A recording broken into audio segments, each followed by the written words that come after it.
Ok. Mateus 27, a partir do verso 32.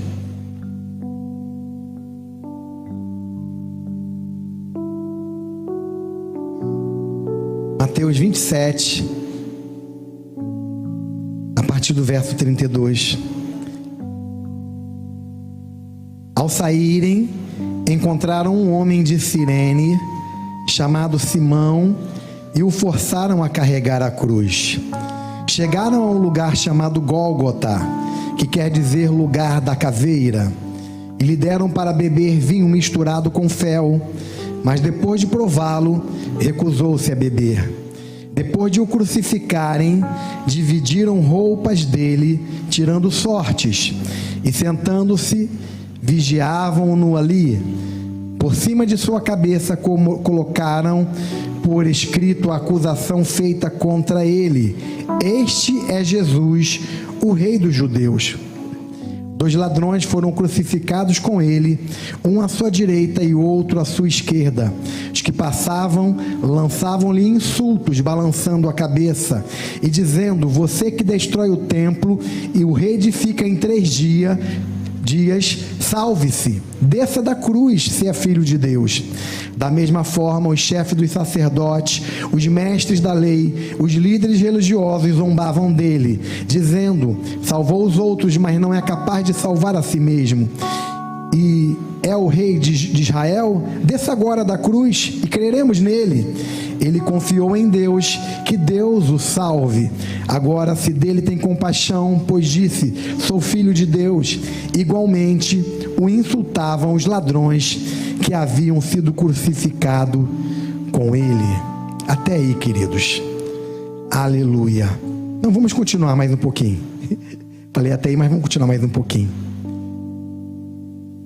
Vamos do 45 em diante. Houve trevas sobre a terra, do meio-dia às 3 horas da tarde. Por volta das 3 horas da tarde, Jesus bradou em alta voz: Eloi, Eloi, lama sabachthani, que significa: meu Deus, por que me abandonaste? Quando alguns dos que estavam ali ouviram isso, disseram: ele está chamando Elias. E imediatamente um deles correu em busca de uma esponja, embebeu-a em vinagre, colocou-a na ponta de uma vara, deu-a a Jesus para beber. Mas os outros disseram: deixe-nos, vejamos se Elias vem salvá-lo. Depois de ter bradado novamente em alta voz, Jesus entregou o Espírito. Naquele momento, o véu do santuário rasgou-se em 2 partes, de alto a baixo. A terra tremeu e as rochas se partiram. Os sepulcros se abriram e os corpos de muitos santos que tinham morrido foram ressuscitados. E saindo do sepulcro, depois da ressurreição de Jesus, entraram na cidade santa e apareceram a muitos. Quando o centurião e os que com ele vigiavam Jesus viram um terremoto e tudo que havia acontecido, ficaram aterrorizados e exclamaram: verdadeiramente este era o Filho de Deus. Muitas mulheres estavam ali observando de longe. Elas haviam seguido Jesus desde a Galileia para o servir. Entre elas estavam Maria Madalena, Maria mãe de Tiago e de José, e a mãe dos filhos de Zebedeu. Vamos orar. Pai, em nome de Jesus, nós te agradecemos pela tua palavra. Te agradecemos porque a tua palavra nos alcançou, a tua palavra nos salvou, a tua palavra tem nos transformado a cada dia. Pedimos que o teu Espírito Santo fale hoje conosco mais uma vez através da tua palavra. Que os nossos ouvidos estejam abertos para ouvir e o nosso coração esteja receptivo à boa semente da palavra de Deus. Pedimos que o Senhor envie os teus anjos para que neutralizem toda a ação das trevas neste momento, todo o espírito roubador que tenta roubar a semente, que tenta distrair, que tenta lançar sofisma nos corações, que eles sejam totalmente amarrados e repreendidos em nome de Jesus, e que a tua palavra encontre corações sedentos nessa noite. Fale conosco, Espírito Santo, é o que nós te pedimos nessa noite, porque queremos ouvir tremendamente a palavra do Senhor Jesus. Amém. Aleluia. Glória a Deus. O tema dessa palavra que eu quero compartilhar é a cruz e a nossa redenção. Eu ministrei há 2 semanas atrás sobre o poder da palavra. Palavras são sementes. O semeador, quando ele saiu a semear, ele semeou sementes que na explicação da parábola de Jesus, essas sementes são a palavra de Deus. Falei sobre a importância da palavra, de falar a palavra de Deus, de usar a palavra como uma semente. Toda palavra que é liberada, ela não volta. A Bíblia diz que a palavra do Senhor não volta vazia, mas uma palavra qualquer, ela também não volta. Segundo a ciência, a física diz que toda palavra que é dita, ela continua ecoando pelo infinito. Ela nunca retorna mais, ou seja, aquela palavra não tem como mais trazê-la de volta e cancelá-la, porque ela continua ecoando e fazendo o seu efeito. Tiago diz que há poder na palavra, que quando nós somos aqueles que falam algo, são portadores de uma mensagem. Quando nós declaramos coisas, nós estamos sendo como uma fonte que pode produzir água boa ou água amarga. E não convém que sejamos um tipo de fonte dupla, que na nossa boca precisa sair palavras que edificam, porque a nossa língua é como o leme de um navio. Quando nós falamos, e quando nós falamos de forma repetida, aquilo que nós falamos está direcionando o curso da nossa vida. É isso que Tiago 3 está falando sobre o poder da língua, que é como um pequeno fogo que incendeia um grande bosque. Falei sobre a importância de falarmos em fé, porque quando nós falamos, nós estamos, colaborando com o todo do processo do milagre, porque a fé, ela está associada também à palavra. Existem dois componentes da fé que vai gerar o milagre. O primeiro componente é o crer com o coração, e o segundo componente é o confessar com a boca. O salmista falou e Paulo repetiu: "Criei, por isso falei". Nós, quando falamos aquilo que nós cremos, Marcos 11, 23, se nós cremos com o nosso coração e não duvidarmos e dissermos, aquilo vai acontecer. Não adianta falar como se fosse um mantra. Falei sobre isso aqui, estou recapitulando, porque não quero que você perca nada do que Deus está falando. Não adianta falar como um mantra. Para falarmos a palavra de Deus e ela ter algum efeito, ter um efeito poderoso no mundo espiritual, é preciso que essa palavra entre para o nosso coração, saia da esfera da mente, entre para o coração, porque quando nós cremos e não duvidamos em nosso coração, e nós dizemos, Jesus disse: "Se disser a esse monte, ergue-te, lança-te no mar", isso vai acontecer. Mas isso só vai acontecer quando essa declaração for fruto de uma fé no coração. Amém? Fiz um resumo muito rápido, e na semana passada falamos sobre o arrependimento. Não existe salvação sem arrependimento. Arrependei-vos. A mensagem pregada por João Batista, a mensagem pregada por Jesus, a mensagem pregada pelos apóstolos fala de arrependimento. Arrependimento para a salvação. Arrependimento é metanoia, mudança de rumo, mudança de mentalidade. Você passa a pensar de uma forma diferente. É por isso que não existe você vir para a igreja e a igreja acolhe todo mundo, não é verdade? A igreja acolhe a todos. Acolhe a prostituta, o viciado, o mentiroso, o adúltero, o homossexual, acolhe a todas as pessoas. A igreja recebe todos, mas quando essas pessoas chegam, elas são confrontadas com uma mensagem poderosa de arrependimento. Arrependei-vos, mude de atitude, abandone o pecado, deixe o ímpio o seu caminho e o homem maligno os seus pensamentos, se converta ao Senhor, que se compadecerá dele. Torne para o nosso Deus, porque Ele é grandioso em perdoar. Aleluia. Arrependei-vos. Não existe vida cristã sem arrependimento. Arrependimento fala de transformação, de mudança, de deixar o pecado. Paulo diz: aquele que roubava não roube mais, aquele que furtava não furta mais, mas antes trabalhe com as suas próprias mãos para ter o suficiente para si e para socorrer o necessitado. Não tem como a gente tentar modernizar o evangelho, porque o evangelho é ultra mega moderno. A palavra de Deus é mais atual do que o jornal que vai ser publicado daqui a 20 anos, se Jesus não tiver voltado. A palavra de Deus é atual. Tudo que está se debatendo hoje aqui, nos dias atuais, já aconteceu. O que era, já foi. O que foi, já foi também. Também será. As coisas se repetem. O mundo gira, as coisas passam, acontecem, e elas vão se reproduzindo exatamente do jeito que aconteceram há 2, 3 mil anos atrás. Mas a maneira como Deus lida com as questões não muda, porque o nosso Deus não muda, Ele é imutável. Por isso eu e você somos chamados para o arrependimento para a salvação, mas o arrependimento também para a santificação. Amém? Vocês estão aí? E hoje eu quero falar sobre a cruz. A cruz é a nossa redenção. Em um dia triste, Jesus foi condenado à morte. A morte de cruz, após ter sido traído por um discípulo. Jesus foi entregue ao sinédrio, que o julga e o condena, mesmo sem evidência de algum crime.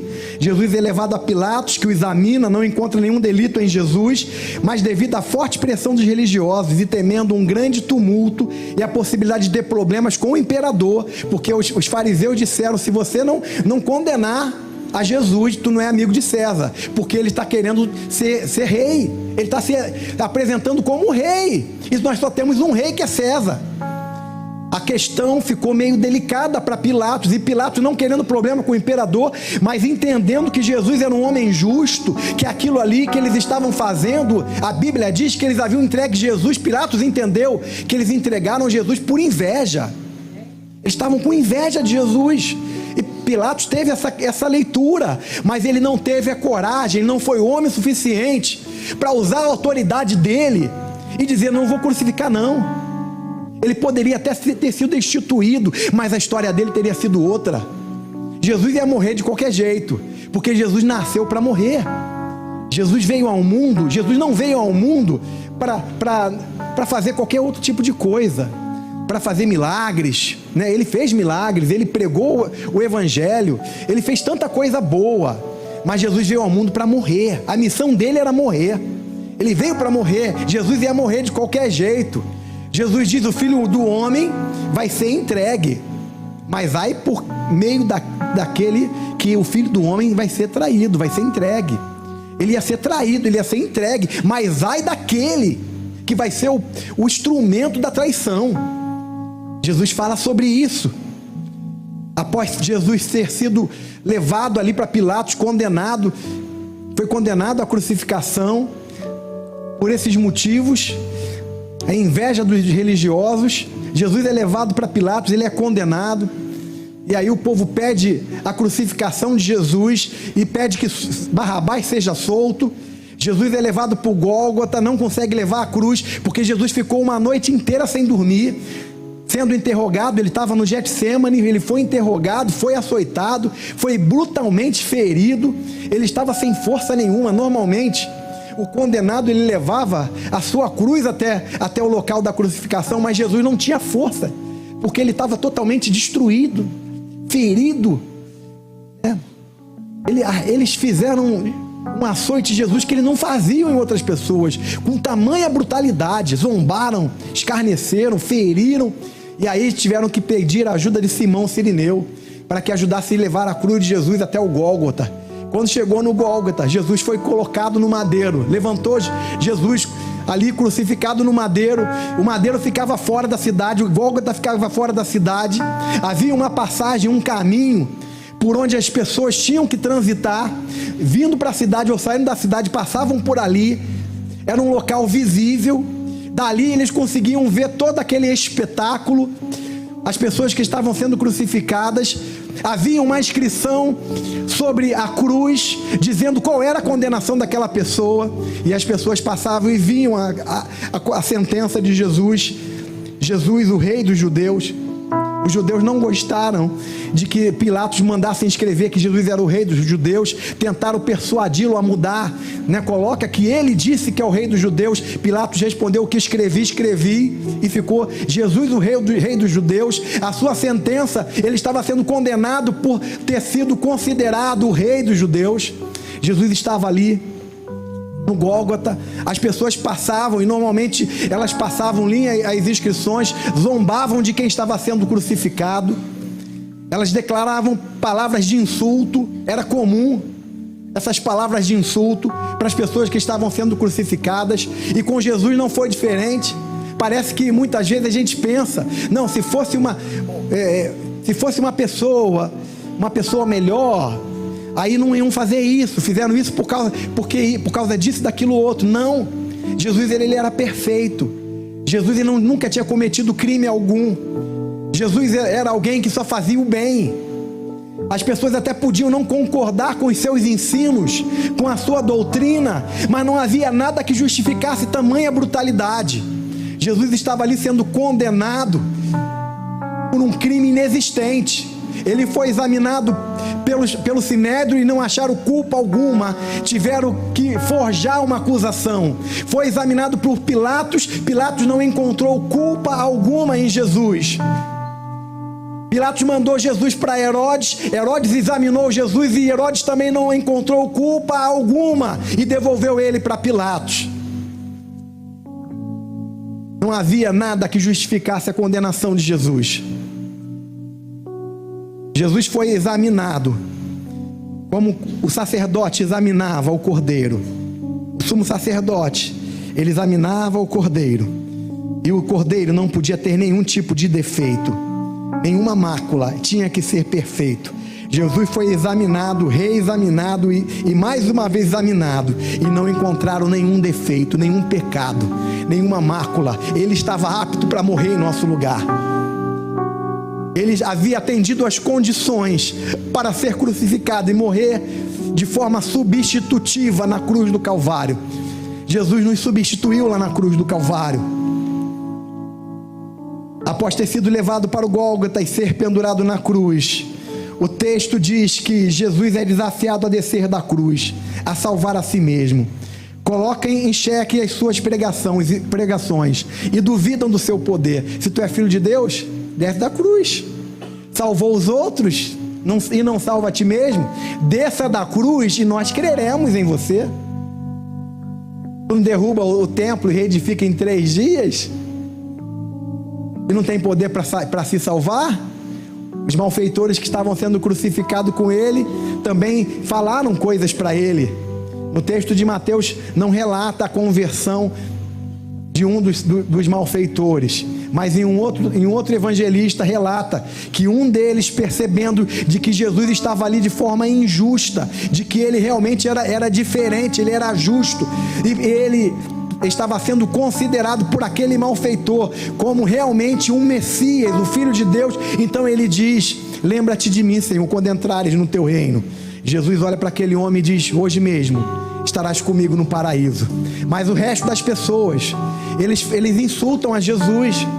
Alguns estão ali até curiosos, porque ouviram que Jesus fez tantas coisas quando estava ali desenvolvendo seu ministério. Agora ele estava ali com pés e mãos atadas, como diz o ditado. Ele estava ali neutralizado. Ele estava ali sendo exposto publicamente, porque a pessoa que era crucificada, além da vergonha, do tipo de morte, porque a morte de cruz era uma morte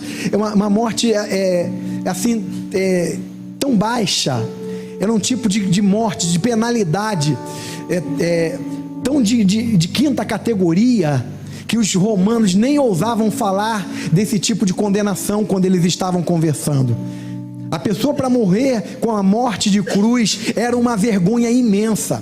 Não era uma pessoa que estava morrendo com outro tipo de morte, enforcamento, né? ou morto pela espada, ou um outro tipo de morte. A pessoa que morria de cruz era um desprezo total, era uma vergonha total. Jesus estava sob uma vergonha imensa. E a pessoa que era crucificada, a gente vê nos quadros aquela roupinha tapando as partes íntimas, isso não existia. A pessoa era crucificada totalmente despida, totalmente nua. Jesus estava na vergonha da cruz, totalmente nu, sendo insultado por um monte de pessoas. Pessoas que ele veio para salvar, pessoas que ele veio para morrer no lugar dessas pessoas, morrer no nosso lugar. Jesus estava ali na cruz, e lá na cruz ele estava sendo insultado. Desce da cruz. Jesus podia ter descido da cruz. Se Jesus tivesse descido da cruz, aquelas pessoas iam crer nele. iam reconhecê-lo. Não, esse aí realmente, ele é poderoso, ele é filho de Deus, ele é o Messias. Ele realmente é o que ele disse que era. Mas se Jesus tivesse descido da cruz, eu e você estaríamos condenados ao inferno, estaríamos perdidos eternamente. Aqueles que morreram antes, os profetas, os homens e as mulheres de Deus que morreram crendo na esperança de que Deus iria mandar um livramento, o Messias, estariam perdidos também. Foi por isso que Jesus não desceu da cruz, irmãos. Jesus não desceu da cruz porque não porque ele não podia fazer nada, não porque ele não tinha o que fazer. Quando Pedro arranca a orelha do soldado Malco, Jesus manda Pedro colocar a espada, guardar a espada, e ele diz: você não pensa que eu poderia rogar e meu pai mandaria 12 legiões de anjos? Guarde a sua espada. Jesus não desceu da cruz porque ele veio para isso. Jesus veio para a cruz. Todo o ministério de Jesus foi pautado na cruz. A sua missão era ir para a cruz. Não tinha como Jesus não ir para a cruz. A cruz era o propósito, a cruz era o chamado, a cruz era o ápice do seu ministério. Jesus veio para a cruz, Jesus nasceu por causa da cruz. Jesus estava na cruz sendo zombado, sendo insultado, sendo desafiado a descer da cruz, mas ele não desceu da cruz. Naquela santa e poderosa reunião que aconteceu antes da fundação do mundo,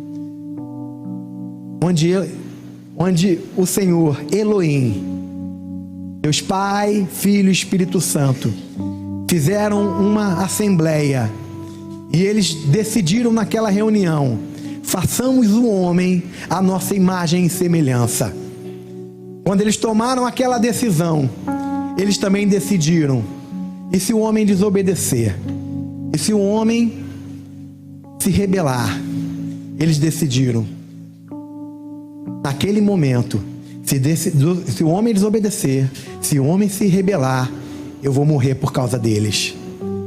Naquela santa reunião, naquela maravilhosa reunião antes da fundação do mundo, Deus Pai, Deus Filho e Espírito Santo decidem criar o homem, e Jesus Cristo é crucificado, ele é morto naquele exato momento. É isso que Apocalipse 13:8 diz. Coloca, por favor, Apocalipse 13:8. Eu quero ler somente a parte B do versículo. Aqueles cujos nomes não foram escritos no livro da vida do Cordeiro que foi morto, não foram escritos no livro da vida do Cordeiro que foi morto desde a fundação do mundo. Antes do homem ser criado, Jesus já havia morrido para salvar um homem. Para Deus não há diferença de tempo. Deus, ele é um Deus atemporal. Passado, presente e futuro, para Deus é a mesma coisa. Um dos atributos de Deus é a eternidade. Às vezes nós reclamamos: Senhor, está demorando. Para Deus não tem demora. Deus, ele é atemporal. Deus, ele é o Deus do ontem, do hoje e do amanhã. Para Deus, um dia é como 1000 anos, e 1000 anos é como um dia. Para Deus não faz distinção de idade. Viveu tanto, 120 anos. Morreu tão jovem, morreu com 20 e poucos anos. Para Deus, dele não faz essa diferença. Quando chega o momento, Deus leva para si, e para Deus não há distinção de tempo, porque ele lida com a eternidade. Jesus foi crucificado antes da fundação do mundo. Quando Deus criou o homem, já havia um plano, já havia um projeto de redenção, e esse projeto apontava para a cruz. Você pode glorificar Jesus?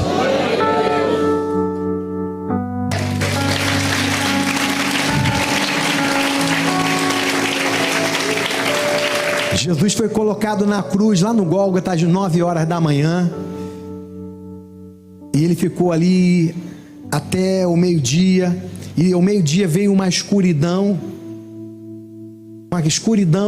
e essa escuridão durou até aproximadamente as 3 horas da tarde. Lá no Egito, antes do povo de Israel celebrar a Páscoa, houve 3 dias de escuridão, que foi uma das pragas. Lá no Gólgota, antes do Cordeiro morrer por nós, houve 3 horas de escuridão. Os céus se enegreceram, os céus se escureceram, houve densas trevas. Quando Jesus disse, naquele momento, logo após essa escuridão, logo após aquele momento, ele diz, está consumado. Ele entrega o seu espírito. Ele diz, Pai, Deus meu, por que me desamparaste? Depois ele entrega ele diz, está consumado, e depois ele entrega o seu espírito. Note que Jesus não morreu por conta da cruz. Ele precisou entregar o seu espírito, porque senão ele não morreria. Você entende isso? Se Jesus não diz, Pai, em tuas mãos entrego o meu espírito, ele não morreria. Ele entregou o seu espírito, então ele morreu. João diz que Jesus em um determinado momento falou, a minha vida eu a dou voluntariamente, ninguém pode tirá-la de mim. Jesus naquele momento na cruz, por nossa causa, entrega a sua vida, a entrega voluntariamente, ele entrega o seu espírito e logo em seguida ele expira. Quando Jesus expira, quando ele entrega o seu espírito, 3 milagres acontecem. Primeiro, o véu do templo se rasgou de alto a baixo. Segundo, um terremoto abriu vários túmulos. Terceiro, alguns santos ressuscitaram. O véu rasgado simboliza uma verdade maravilhosa. O novo e vivo caminho agora estava aberto para nós. O véu da separação foi rasgado para que a comunhão, a reconciliação, esse caminho da comunhão, da reconciliação, fosse aberto por Jesus. Isso que significa o véu se abrir.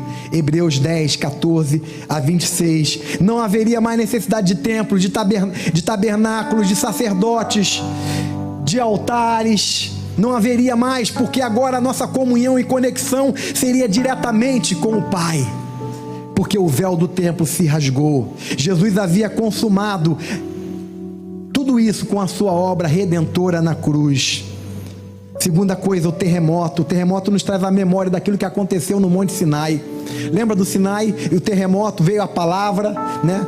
Ali na cruz, o terremoto também, ele faz com que os preceitos da lei fossem cumpridos. Jesus é o fim da lei, ou seja, o cumprimento da lei é Jesus Cristo. Tudo que a lei havia exposto, estabelecido, estava se cumprindo ali em Jesus. Aquele terremoto manifesta o cumprimento da lei através da morte de Jesus. Aleluia! A maldição da lei foi abolida para sempre. Hebreus 12, 18 a 24. Por quê? Porque a desobediência à lei gerava maldição. E Jesus toma sobre si toda a maldição da lei. E leva sobre si, né, os preceitos que deveriam ser cumpridos, as regras, as normas que faziam com que as pessoas estivessem sob pena de maldição. Agora Jesus toma sobre si, cumpre totalmente, e essa maldição é trazida sobre si. E ele acaba com a maldição da lei. O véu rasgado indica que Jesus venceu o pecado. O terremoto indica que ele conquistou a lei e a cumpriu. E a ressurreição prova que ele venceu a morte. Jesus venceu a morte. Jesus venceu a morte. Ele é a primícia dos que dormem. Sabe o que significa isso? Porque ele ressuscitou, eu e você vamos ressuscitar também. Ele é a primícia dos que dormem. Ele foi o primeiro a ressuscitar por conta própria. Todos os demais que haviam ressuscitado no passado, como pessoas que ele mesmo ressuscitou, como pessoas que foram ressuscitadas por Elias ou Eliseu, voltaram a morrer. Mas ele ressuscitou para nunca mais morrer. Ele é a primícia dos que dormem. Aleluia! A missão de Jesus, irmãos, passava pela cruz. Ou seja, ele não poderia descer da cruz, por isso ele não desceu.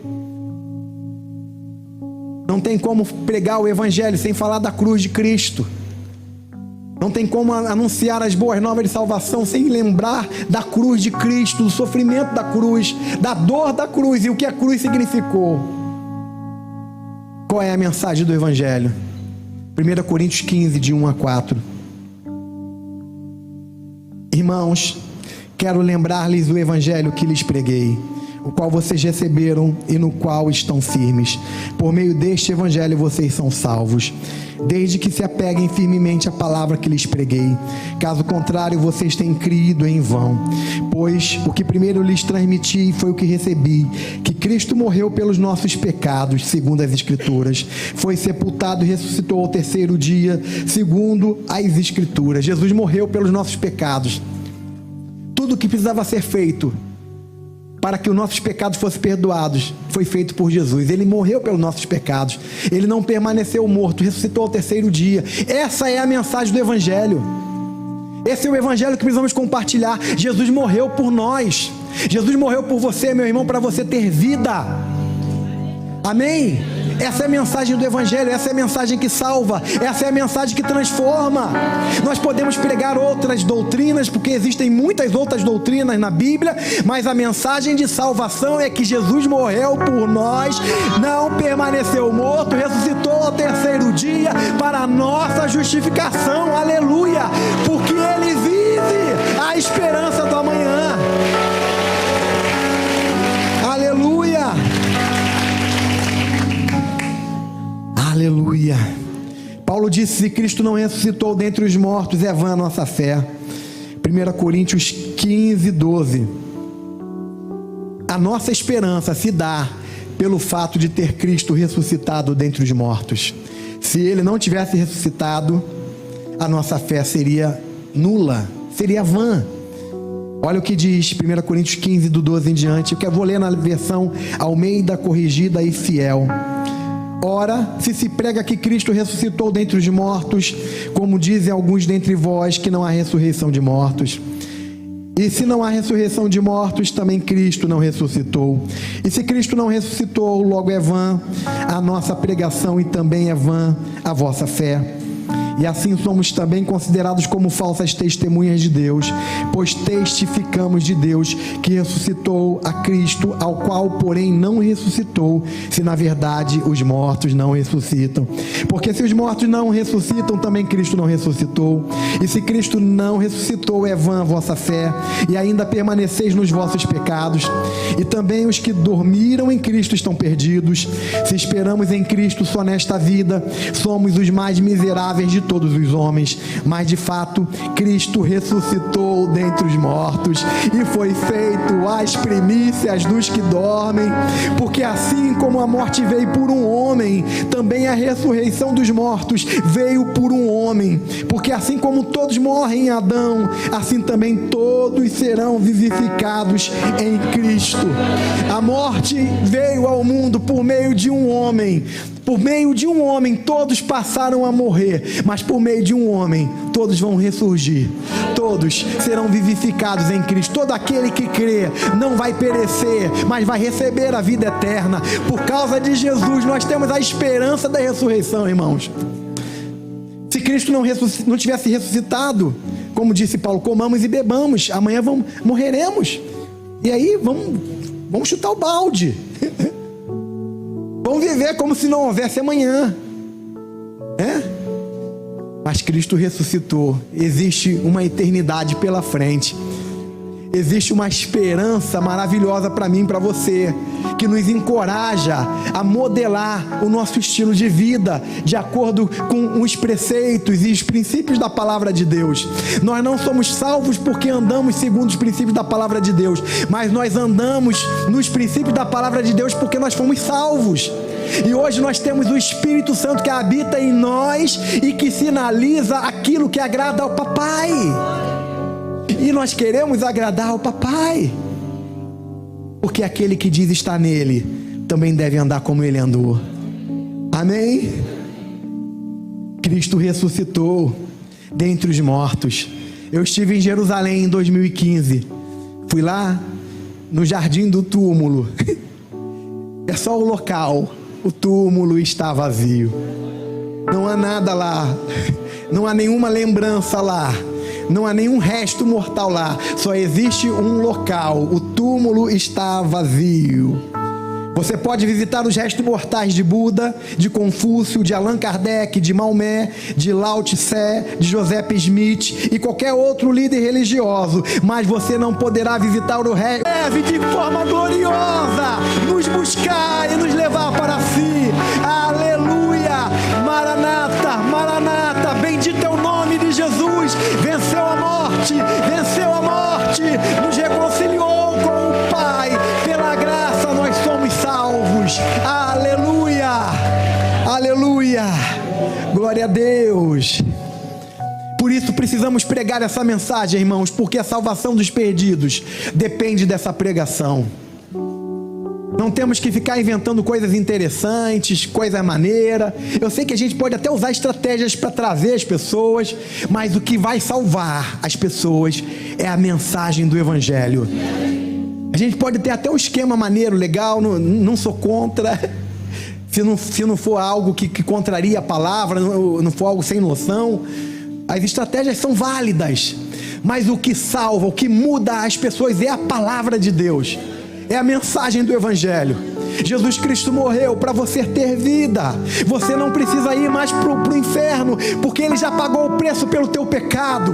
Essa é a mensagem que Deus colocou na nossa boca, irmãos. É a mensagem da reconciliação. Ninguém mais precisa ir para o inferno, porque Jesus Cristo morreu no nosso lugar. Ele sofreu, Ele pagou o preço pelo nosso pecado, Ele cumpriu as exigências da lei, para que todo aquele que nele crê não pereça, mas tenha vida eterna. Essa mensagem é uma mensagem poderosa, irmãos. É uma mensagem de salvação, de transformação. Ah, como eu amo a mensagem da cruz. Como eu amo a mensagem da cruz. Foi na cruz que Ele morreu por nós. Sem a cruz nós estaríamos perdidos. Sem a cruz não haveria solução. Mas Ele foi obediente até a morte de cruz. Ele morreu por nós. Aleluia. Essa mensagem é poderosa, irmãos.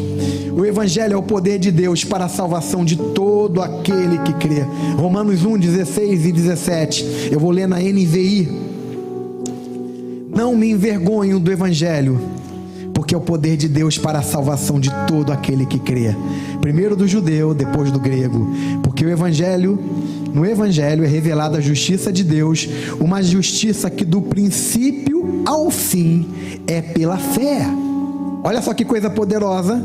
Porque no Evangelho é revelada a justiça de Deus, uma justiça que do princípio ao fim é pela fé, como está escrito: o justo viverá pela fé. Aleluia, aleluia. A nossa salvação é pautada naquilo que Cristo Jesus fez por nós lá na cruz. A vida que nós vivemos hoje, nós vivemos sob a influência dessa restauração, dessa reconciliação, dessa salvação que recebemos por aquilo que Ele fez na cruz. Nós não fazemos boas obras para sermos salvos, mas nós fazemos boas obras porque somos salvos. Nós não buscamos viver em santidade para sermos salvos, mas nós andamos em santidade, porque o Espírito da santidade, o Espírito Santo, Ele nos aprimora a cada dia, para que cada vez mais nos parecemos com Ele. E o nosso sonho, irmão, o teu sonho tem que ser esse. O nosso sonho é nos parecermos cada vez mais com Jesus. Sermos como Ele é. João diz: assim como Ele é, seremos nós também, ou somos nós também neste mundo. O nosso sonho é agradarmos a Ele em tudo, no jeito de falar. Como às vezes eu entro em crise ainda, irmãos. Às vezes a gente fica nervoso, não é mesmo? Acontece uma situação, a gente fica nervoso e fala de um jeito que não é para falar. Às vezes até tecnicamente é para falar, mas na unção interior não é para falar. Na unção interior é para fluir amor, não é mesmo? mas o Espírito Santo está trabalhando na gente. A graça de Deus está nos concedendo capacidade para melhorar cada vez mais, mas nada disso está associado ao mérito para a salvação, porque Jesus, Ele fez tudo o que era preciso para que eu e você fôssemos salvos. Amém? E para esclarecer mais ainda, a graça não é uma autorização para pecar, porque o salário do pecado continua sendo a morte. Uma pessoa que se envolve no pecado vai se esfriando espiritualmente, vai se afastando de Deus, e vai chegar um momento onde ela vai decidir que não quer mais vida com Deus, e isso se chama apostasia. O caminho do crente é a santificação. O caminho de quem nasceu de novo é a santificação, irmãos. Amém? A santificação e a reconciliação caminham junto para que um dia, muito em breve, o terceiro processo se manifeste, que é o da glorificação, quando nós deixaremos esse corpo mortal, corruptível, perecível, e vamos receber um corpo imortal, imperecível, glorificado. Aleluia! E vai ter se cumprido a palavra: tragada foi a morte na vitória. Onde está a morte? A sua vitória. O aguilhão da morte é o pecado, mas graças a Deus por nosso Senhor Jesus Cristo, aleluia, aprove a Deus salvar o homem através da loucura da pregação do Evangelho. 1 Coríntios 1:21. Visto que na sabedoria de Deus o mundo não conheceu por meio da sabedoria humana, mas agradou a Deus salvar aqueles que creem por meio da loucura da pregação. Por meio da loucura da pregação, irmãos, não tem como ficar tentando convencer as pessoas de forma mental, para ela entender. A pregação do Evangelho, para quem não nasceu de novo, para quem não tem o Espírito de Deus, é loucura, é doideira. Deus vir, morrer, essa coisa toda, é loucura para os que perecem, mas para nós é o poder de Deus. Nós temos sido libertos do pecado, nós temos sido restaurados por essa vida, Muitas pessoas chegaram aqui com a vida totalmente destruídas. Quantos testemunhos nós temos aqui? Gente que estava presa nas drogas, gente que veio para cá e era infeliz, que pensava em morrer, mas quando essa vida entrou, tudo mudou, tudo se fez novo, as coisas velhas ficaram para trás. Amém? Nós ainda não atingimos a perfeição, mas nós estamos em processo de aperfeiçoamento, e em breve nós vamos ser como Ele é. Eu e você vamos ser como Ele é, irmão. Sabe o que significa isso, irmão? Sem limite de físico. Jesus, quando ressuscitou com o corpo glorificado, Ele entrava num local onde os discípulos estavam reunidos, não abria nem a porta. Nós vamos fazer a mesma coisa.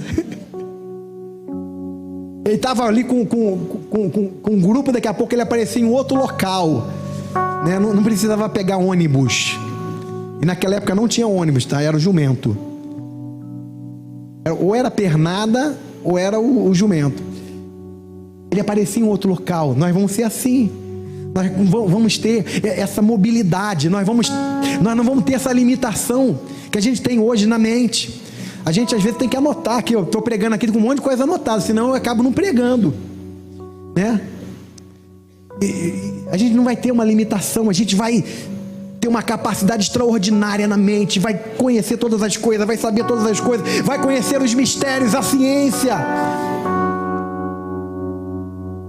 porque nós vamos ter a mesma mente que Cristo tem.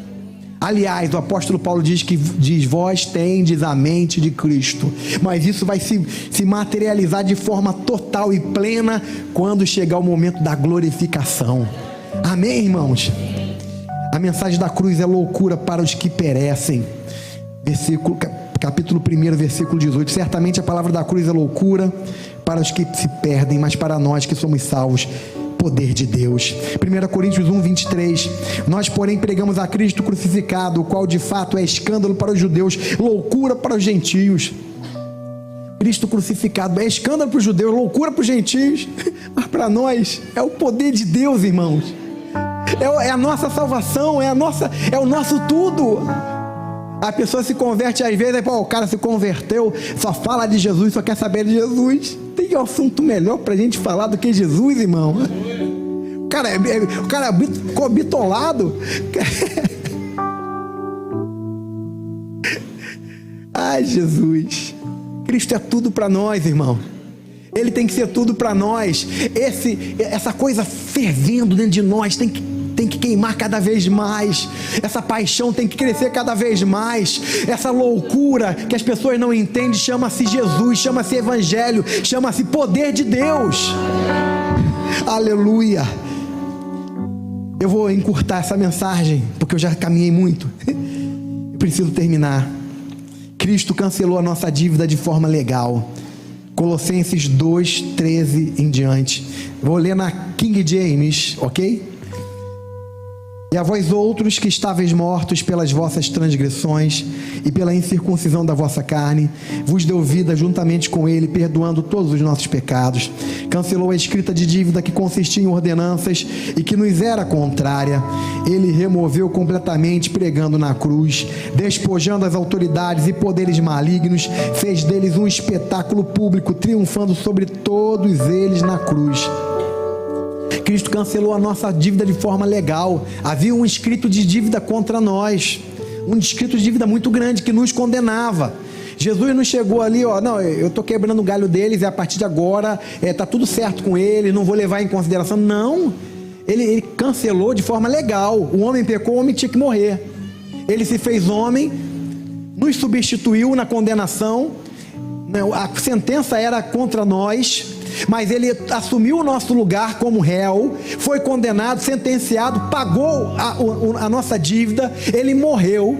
A pena dele era uma pena capital, pena de morte. Ele morreu em nosso lugar, ele nos substituiu, ele extinguiu a nossa pena. Você está entendendo? Não vai haver, no dia do juízo do Senhor, não vai haver quebra-galho. Coitadinho, ele não aceitou a minha palavra, ele não aceitou a morte do meu filho, que tadinho dele. Não vai ter. O que precisava ser feito para que Deus salvasse o ser humano foi feito. Ele se fez homem. A Bíblia diz em Filipenses 2 que ele se humilhou. Ele era Deus, ele estava sentado em glória, majestade. Paulo diz que ele estava na luz inacessível, um lugar de esplendor, inatingível. Ele não podia nem ser visto por olhos humanos, porque se alguém visse a face de Deus, morria. Jesus estava nessa glória. E aí Paulo diz que ele se humilhou e se esvaziou, assumindo a forma de homem. Olha só que coisa tremenda, irmãos. Para você e para mim, se tornar um ser humano é normal, nós somos seres humanos, mas para ele não. O Deus Criador, Todo-Poderoso, Perfeito, se esvazia, se torna homem. E além de se tornar homem, ele assume a forma de servo. E ele se torna obediente até a morte, e morte de cruz. Tudo que precisava ser feito para nós sermos salvos foi feito por Jesus na cruz. Essa mensagem poderosa precisa ser propagada nos 4 cantos da terra. Nós precisamos cada vez mais buscar de Deus como eu posso transmitir essa mensagem poderosa. Como eu posso fazer mais pessoas participantes da salvação que foi conquistada na cruz do Calvário. A salvação está disponível, mas disponível para quem? Para aquele que quiser. Venham todos que querem vida, tem sede de água viva, dizia uma canção antiga, e quer andar na luz. Venham, é para todos. Vinde a mim, disse Jesus, todos vós que estáis cansados e sobrecarregados, e eu vos aliviarei. Tomai sobre vós o meu jugo, aprendei de mim que sou manso e humilde de coração, e encontrareis descansos para as vossas almas, porque o meu jugo é suave e o meu fardo é leve. Quero concluir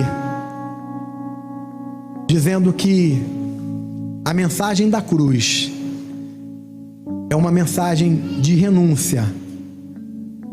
Porque quando nós falamos de cruz, tem a cruz que o nosso Senhor tomou, e tem a cruz que simboliza essa morte que também representa a renúncia.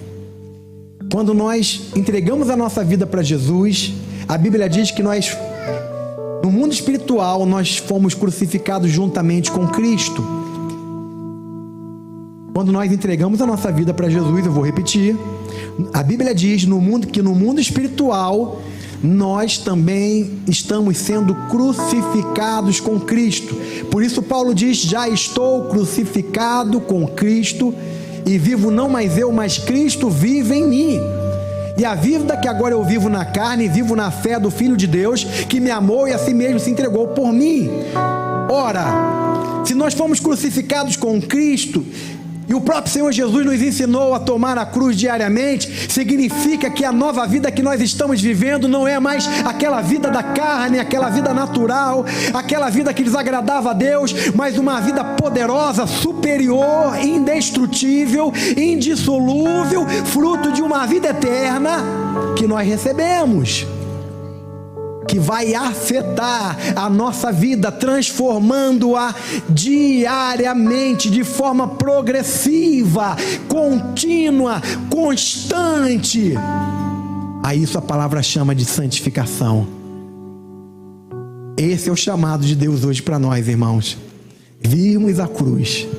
Não esqueça da cruz. Não foi um preço pequeno, ok? Não foi uma besteira. Cada vez que nós recorremos ao sangue de Jesus, nós estamos trazendo à memória a obra da cruz. Por isso, tenha temor e não peque de uma forma, sabe, sem temor. Não peque de uma forma sem temor. Que o pecado para mim e para você seja um acidente. Porque o preço que Ele pagou para perdoar os nossos pecados não foi pequeno. Você pode dizer glória a Deus? Se coloca em pé no seu lugar nesse momento.